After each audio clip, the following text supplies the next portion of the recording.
जय श्री कृष्ण। श्लोक 41। अनुवाद। अवांछित संतानों की वृद्धि से निश्चय ही परिवार के लिए तथा पारिवारिक परंपरा को विनिष्ट करने वालों के लिए नारकीय जीवन उत्पन्न होता है।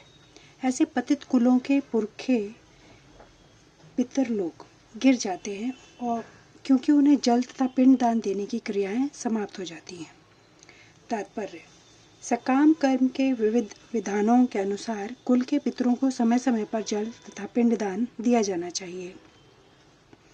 यह दान विष्णु पूजा द्वारा किया जाता है, क्योंकि विष्णु को अर्पित भोजन के उच्चिष्ट भाग प्रसाद के खाने से सारे पाप कर्मों के से उद्धार हो जाता है। कभी कभी पितरगण विविध प्रकार के पाप कर्मों से ग्रस्त हो सकते हैं और कभी कभी उनमें से कुछ को स्थूल शरीर प्राप्त न हो सकने के कारण उन्हें प्रेतों के रूप में सूक्ष्म शरीर धारण करने के लिए बाध्य होना पड़ता है। अतः जब वंशजों द्वारा पितरों को बचा प्रसाद अर्पित किया जाता है तो उनका प्रेत योनि या अन्य प्रकार के दुखमय जीवन से उद्धार होता है।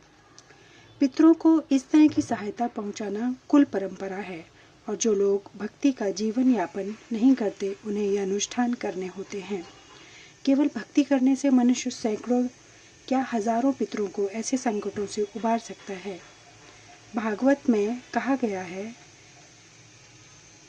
जो पुरुष अन्य समस्त कर्तव्यों को त्याग कर मुक्ति के दाता मुकुंद के चरण कमलों की शरण ग्रहण करता है और इस पथ पर गंभीरता पूर्वक चलता है, वह देवताओं, मुनियों, सामान्य जीवों, स्वजनों, मनुष्यों या पितरों के प्रति अपनी कर्तव्य या ऋण से मुक्त हो जाता है।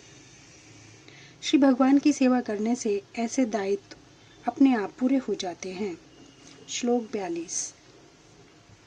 जो लोग कुल परंपरा को विनिष्ट करते हैं और इस तरह अवांछित संतानों को जन्म देते हैं, उनके दुष्कर्मों से समस्त प्रकार की सामुदायिक योजनाएं तथा पारिवारिक कल्याण कार्य विनिष्ट हो जाते हैं।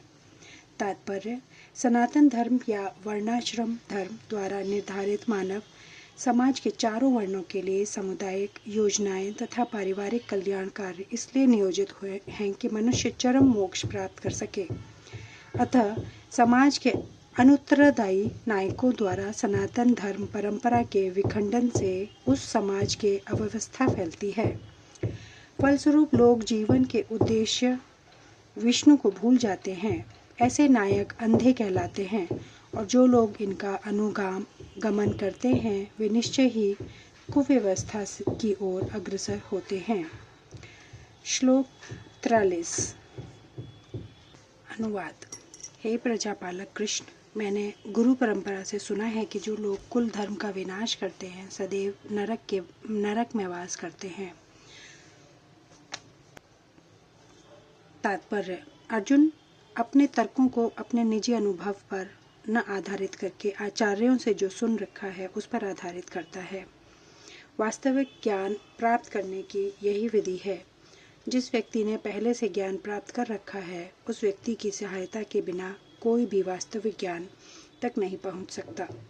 वर्णाश्रम धर्म की एक पद्धति के अनुसार मृत्यु के पूर्व मनुष्य को पाप कर्मों के लिए प्रायश्चित करना होता है। जो पापात्मा है उसे इस विधि का अवश्य उपयोग करना चाहिए। ऐसा किए बिना मनुष्य निश्चित रूप से नरक भेजा जाएगा, जहां उसे अपने पाप कर्मों के लिए कष्टमय जीवन बिताना होगा। श्लोक 44। अनुवाद। ओह, कितने आश्चर्य की बात है। हम सब जघन्य पाप कर्म करने के लिए उद्यत हो रहे हैं। राज्य सुख भोगने की इच्छा से प्रेरित होकर हम अपने ही संबंधियों को मारने पर तुले हैं। तात्पर्य। स्वार्थ के वशीभूत होकर मनुष्य अपने सगे भाई, बाप या माँ के वध जैसे पाप कर्मों में प्रवृत्त हो सकता है। विश्व के इतिहास में ऐसे अनेक उदाहरण मिलते हैं, किंतु भगवान का साधु भक्त होने के कारण अर्जुन सदाचार के प्रति जागरूक है। अतः वह ऐसे कार्यों से बचने का प्रयत्न करता है। श्लोक 45। अनुवाद। यदि शस्त्रधारी धृतराष्ट्र के पुत्र मुझ निहत्थे तथा रणभूमि में प्रतिरोध न करने वाले को मारे तो यह मेरे लिए श्रेयस्कर होगा।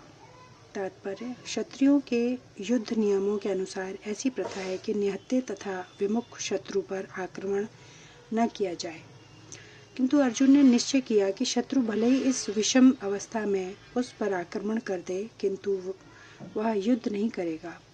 उसने इस पर विचार नहीं किया कि दूसरा दल युद्ध के लिए कितना उद्युक्त है। इन सब लक्षणों का कारण उसकी दयादरता है, जो भगवान के महान भक्त होने के कारण उत्पन्न हुई। आगे का वर्णन अगले वीडियो में। धन्यवाद। जय श्री कृष्ण। श्लोक 46। संजय ने कहा, युद्ध भूमि में इस प्रकार कहकर अर्जुन ने अपना धनुष तथा बाण एक और रख दिया है और शोक सत्तम चित्त से रथ या आसन पर बैठ गया है। तात्पर्य: अपने शत्रु की स्थिति का अवलोकन करते समय अर्जुन रथ पर खड़ा हो गया था, किंतु वह शोक से इतना संतप्त हो उठा कि अपना धनुष बाण एक और रख कर रथ के आसन पर पुनः बैठ गया। ऐसा दयालु तथा कोमल हृदय व्यक्ति जो भगवान की सेवा में रत हो, आत्मज्ञान प्राप्त करने के योग्य है। इस प्रकार श्रीमद् भगवद गीता के प्रथम अध्याय कुरुक्षेत्र के युद्ध स्थल में सैन्य निरीक्षण का भक्ति वेदांत तात्पर्य पूर्ण हुआ। अध्याय 2 गीता का सार अगले वीडियो में। धन्यवाद।